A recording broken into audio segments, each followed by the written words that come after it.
Barcelone qui offre 65 millions d'euros plus le milieu de terrain croate Rakitic pour recruter Marco Verratti. Et vous le voyez en une du Mondo Deportivo, c'est l'Italien Marco Verratti qui est à l'honneur. Ce feuilleton continue depuis déjà des semaines. Alors messieurs, la question est très simple.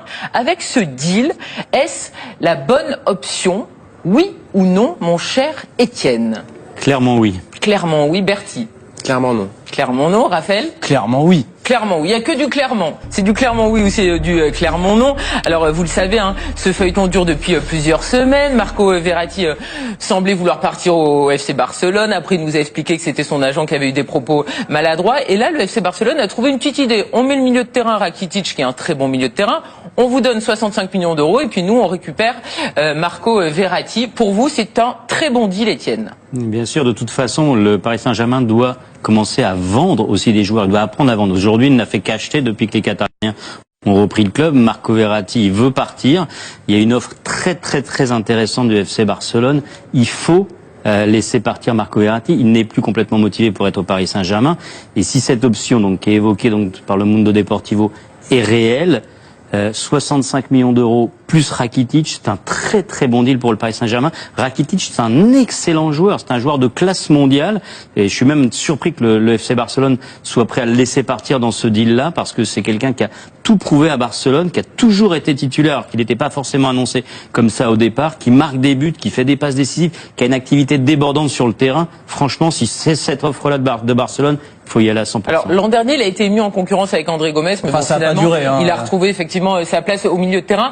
Pour vous, c'est non, on garde. Non, c'est oui. Ah, pour vous aussi, c'est oui. Alors on va d'abord parler de Bertie. D'accord, allez-y. Pour vous, le petit joyau, le petit hibou, on le garde au PSG et Rakitic, même s'il est excellent et les 65 millions d'euros, c'est pas la peine pour le PSG. C'est un peu ça, Karine, effectivement, parce que je pense que ça va même au-delà du sportif. On le dit depuis des semaines, Verratti, c'est autre chose qu'un joueur de foot pour le Paris Saint-Germain. C'est une des têtes de pont du projet qatari. Et si vous le perdez, vous perdez énormément en crédibilité. Donc c'est pour ça que je pense que les Parisiens ne se sépareront pas de Marco Verratti. Au-delà de ça, Rakitic est un joueur qui aura bientôt 30 ans. Verratti c'est plutôt un jeune joueur. Rakitic est excellent. Il avait été très bon sur sa première année l'an passé. Il faut quand même reconnaître qu'il a été un peu moins performant comme l'ensemble de son équipe. Et pour ce qui est du Paris Saint-Germain, je pense que Étienne ne l'a pas oublié, mais c'était peut-être volontaire de sa part. Le Paris Saint-Germain a vendu l'été dernier David Luiz, qui avait été acheté très cher et qui a été revendu très cher à Chelsea. Donc le Paris Saint-Germain est capable de vendre et ils ont peut-être d'autres joueurs dans l'effectif qui sont davantage vendables que Marco Verratti. Rakitic est un ancien joueur d'Unai Emery. On se souvient qu'ils avaient connu ensemble une aventure à Séville. Rakitic, est-ce que vous rejoignez quand même un petit peu Bertie sur le problème de l'âge? Si c'est un problème, parce que 29 ans, c'est quand même pas vieux, il va sur sa 30e année, alors qu'évidemment Marco Verratti est quand même beaucoup plus jeune.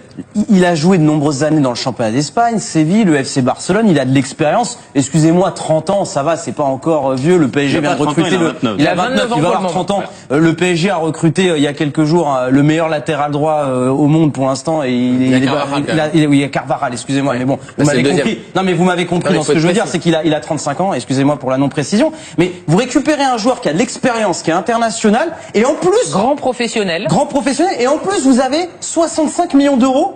Si c'est ce deal qui est confirmé, vous avez 65 millions d'euros que vous pouvez réinvestir pour recruter un autre joueur. Mais le PSG est gagnant là-dessus. Et en plus, Marco Verratti veut pas forcément rester au Paris Saint-Germain.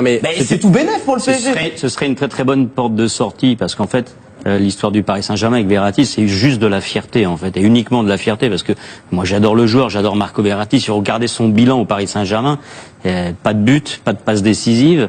Et il vaut une centaine de millions d'euros. Moi, je dis quand on a cette opportunité-là, il faut la saisir. Et c'est une très bonne porte de sortie parce que l'honneur serait sauf. C'est-à-dire que si Rakitic venait à Paris, ça change la nature du deal. Donc, les dirigeants du Paris Saint-Germain pourraient en sortir la tête haute avec 65 millions, avec Rakitic, avec une équipe qui sera extrêmement performante avec Rakitic.